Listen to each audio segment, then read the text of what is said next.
Buenos días, audiencia. Hoy vamos a tratar un tema muy importante como es la prevención de la vulnerabilidad de derechos de niños, niñas y adolescentes. Para abordar este tema tan importante tenemos un invitado muy especial, al doctor David Leonardo Rodríguez, residente en Medicina Familiar de la Universidad del Bosque.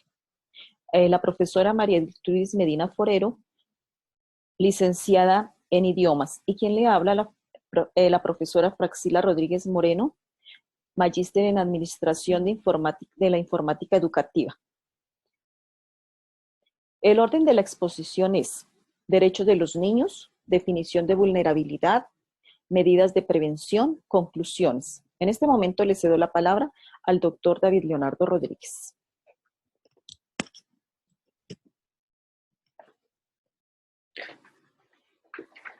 Buenos días, pues bueno, ya para iniciar esta exposición vamos a tratar los derechos de los niños. Es importante conocer cuáles son los derechos de los niños para saber cuáles son los derechos que se vulneran en nuestros niños, ya sea en la casa, en el colegio o con sus amigos.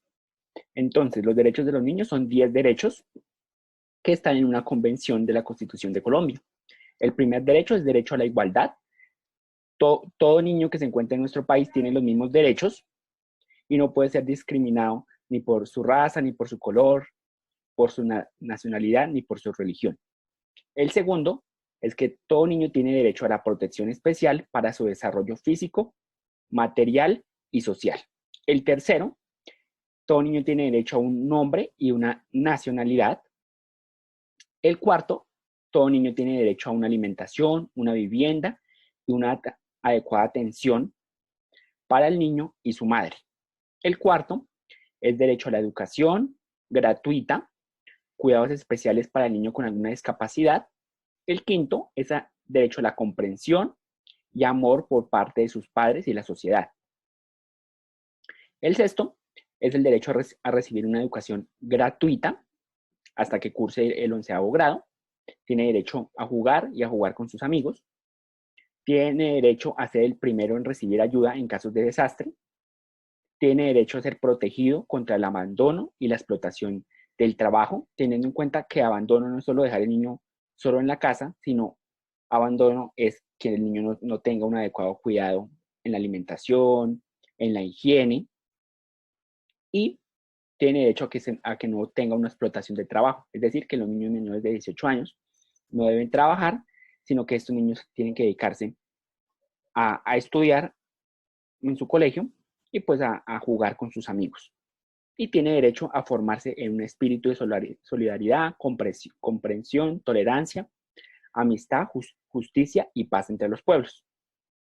Teniendo en cuenta y revisando todos esos derechos, vamos a decir que cualquier evento o cosa que vulnere o que no haga cumplir los derechos ya mencionados, se puede decir que es una vulneración a los derechos de los niños y niñas y adolescentes.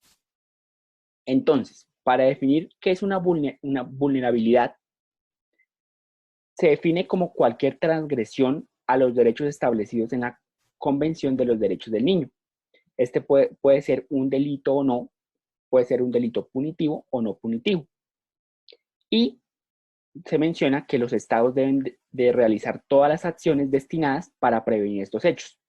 Todas las entidades públicas, privadas o cualquier persona que detecte una vulneración del derecho tiene la obligación por la legislación de brindar un apoyo a este niño o ir a quejarse a alguna de las entidades que tiene el Estado para las cuales velan por el cumplimiento de los derechos de los niños. En cuanto al término de detección precoz de vulneración de derechos, pues que nos tienen esta charla, se define o tiene el objetivo de evitar que los niños y las niñas sean vulnerados, es decir, llegar antes. Entonces, ¿qué es lo que quiere decir este término? Que se tiene que detectar algunas señales sutiles en los niños que nos puedan brindar pistas de que se están vulnerando los derechos, que lo vamos a ver más adelante. Y también este término significa que se tiene que evitar que los niños y niñas que están siendo vulnerados sean más dañados. Tenemos un niño que está sufriendo de abandono, que está sufriendo de maltrato. Tenemos que detectar eso y tratarlo antes de que eso pase a una causa mayor, como un abuso sexual o un maltrato que pueda llevar a la muerte al menor. Las vulneraciones de derecho hay muchísimas, pero en varios estudios que se han hecho, las más frecuentes son las que se mencionan en la diapositiva, es decir, el maltrato, el abandono, el vivir la violencia intrafamiliar, el abuso sexual, la inasistencia o incluso tener que dejar el colegio. Como vemos, hay unas que son graves y hay unas que son leves, pero todas son vulneraciones a los derechos. En cuanto al maltrato, hay varios tipos de maltrato. Está el maltrato psicológico, que es decir, que digamos los padres tratan con groserías, de forma despectiva a los niños, y maltrato físico, pues que es que lo reprenden duramente con golpes, y el maltrato por negligencia, es decir, que el niño permanece mucho tiempo en la calle, que se le ve que no está en su casa a la hora que debe estar. Todo eso es maltrato. El abandono, hay varios tipos de abandono. El abandono, digamos que el niño se la pase en la calle, a altas horas de la noche, que esté solo en la calle con los hermanos, que no esté el papá supervisándolo. Abandono es también que no se le dé buena alimentación y por eso el niño esté muy delgado, o que el niño vaya a sus actividades escolares sucio, sin un adecuado uniforme, que no esté adecuadamente limpio. Todo eso nos da pistas de que hay abandono. Y el vivir en la violencia intrafamiliar, es decir, que haya golpes, que haya maltrato por parte del esposo a la mamá o de la mamá a su esposo o de los padres hacia los hermanos. ¿Y cómo nos podemos dar cuenta de eso?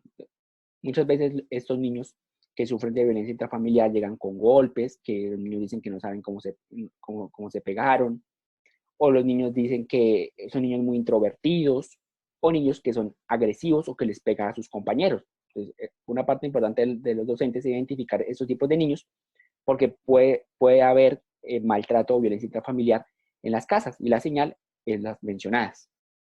Y algo muy grave que pasa en este país y que hay altas tasas de casos es el abuso sexual. Toda persona tiene que poder saber identificar las señales de un abuso sexual o cuando hay riesgo de un abuso sexual. Entonces son estos niños que son niños agresivos, son niños muy introvertidos o niños que tienen conductas sexuales con sus compañeros o con los profesores a una edad menor de 8 o 9 años, cuando un niño todavía no debería saber estas cosas. Esos niños que, digamos, se quitan la ropa en el colegio, le muestran las partes íntimas a los otros niños o a las niñas. Siempre tenemos que, si vemos un niño que tenga estas actividades, siempre se tiene que sospechar que en la casa o alguien le está realizando tocamientos o le está proponiendo cosas inadecuadas a los niños. Y saber que más del 85% de los casos de abuso sexual o de acceso carnal violento los causan un familiar, por eso tenemos que estar muy pendientes. Y otras más leves, que son la inasistencia a clases o incluso tener que dejar el colegio para que el niño se dedique a un trabajo. Todo eso son vulneraciones a los derechos y pues que tenemos que estar pendientes. Para que la charla sea un poco más dinámica, vamos a hacer dos casos de dos niños y vamos a identificar cuáles son las señales que nos dan en el caso para saber que se sospecha de una vulneración de un derecho. Entonces, el primer caso es el caso de Verónica. Verónica tiene 10 años, vive con sus padres y dos hermanos más pequeños, de 4 y 5 años de edad. Los padres trabajan todo el día y no tienen nadie que los cuide, por lo que quedan solas, y Verónica debe cuidar a sus hermanos pequeños. La niña y sus hermanos tienen asistencias irregulares a la escuela, solo van cuando alguien puede llevarlos. Entonces, ¿cuáles son las señales que nos deben poner en alerta en el caso de Verónica?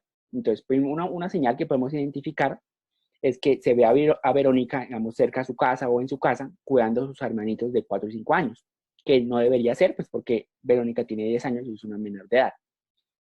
Otra de las señales es que Verónica, no va regularmente al colegio. Siempre cuando un niño no vaya todos los días al colegio o no lleve sus cosas adecuadas, pues se tiene que investigar qué está pasando.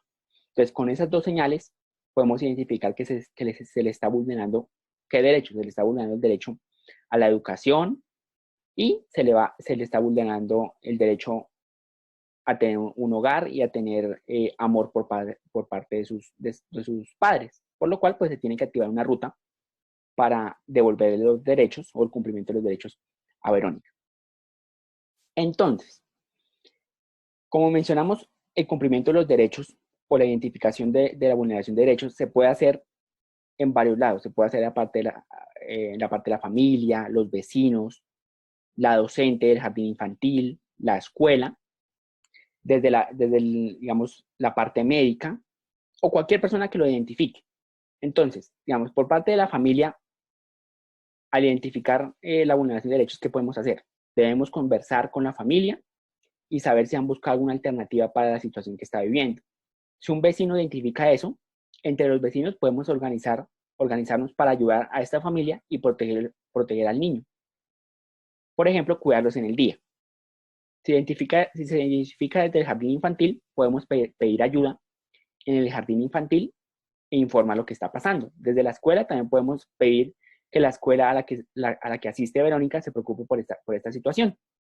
Y desde la asistencia social o de la parte médica, pues podemos también dar algunos consejos pues, para que se mejore la situación. El siguiente caso es el caso de Juanito. Juanito tiene 12 años y asiste al colegio de manera permanente. Sin embargo, llega atrasado, muchas veces sucio y frecuentemente presenta piojos. Vive con su mamá y otros hermanos, con quienes se quedan hasta tarde en la calle jugando pelota. A veces participan en actividades de la parroquia. Entonces, ¿cuáles son las señales que nos identifican que hay una vulneración de derechos? Pues primero, que llega tarde al colegio, que su aseo personal no es el adecuado y pues que presenta piojos. Y pues que se ve al menor en la calle en la tarde jugando con la pelota sin ninguna supervisión de ningún adulto. Entonces, todas esas pistas nos dan que se está vulnerando el derecho a la educación, al derecho de una adecuada higiene y pues al derecho de jugar y a ser amado por sus familiares. Como los mencionamos, este caso se puede también enfocar con las anteriores partes de la familia, los vecinos y eso para dar alguna solución. Y así tenemos que enfocar todos los casos que descubramos. En esta diapositiva vemos un algoritmo de según la vulneración de derecho y la gravedad de la vulneración de derecho, qué podemos hacer o a qué entidad podemos acercarnos a poner la queja o a dar información sobre lo que detectamos.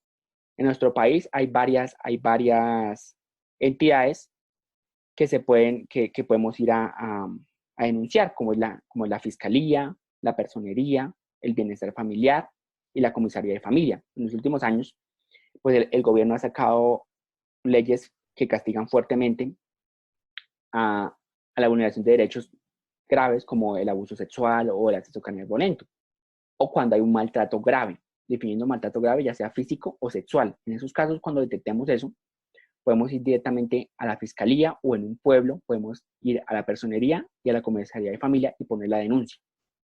Cuando hay otras situaciones de vulneración como situaciones de calle, que hay menores en la indigencia, que se sospecha que haya consumo de drogas, trabajo infantil o explotación sexual, podemos ir también directamente a la comisaría de familia y comentar lo que estamos viendo.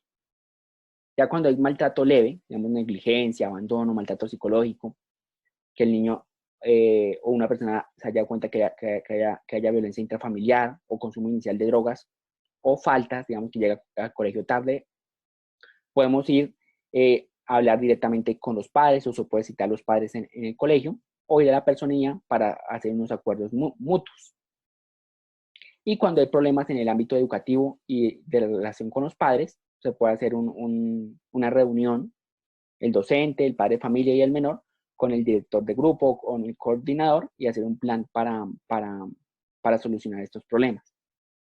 Cuando se detecta pobreza o malos hábitos, digamos, de higiene o alimentación, aunque muchas veces no es que los padres quieran hacerle un daño al menor, pero muchas veces, digamos, los padres tienen que salir muy temprano a trabajar y no tienen el tiempo para dedicarle a sus hijos, por lo que se tiene que hacer es una reunión con los padres, mencionar qué cosas se pueden hacer y pues desde la parte digamos, de la docente, buscar, digamos, algún tipo de ayuda con algunos planes, digamos, o subsidios que brindan, digamos, aquí en el gobierno a los niños, o alguna organización para que el niño pueda ir a algún jardín e intentar solucionar entre el docente, la comunidad y los padres, pues los problemas.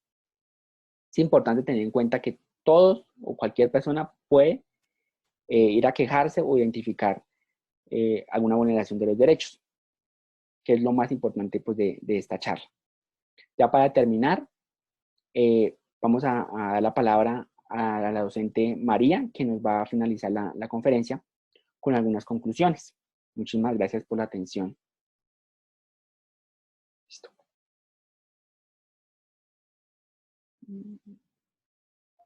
Muy buenos días. Teniendo en cuenta lo anterior, concluimos que es deber de los docentes, vecinos y familiares y entes del Estado velar por el cumplimiento de los derechos de los niños y adolescentes.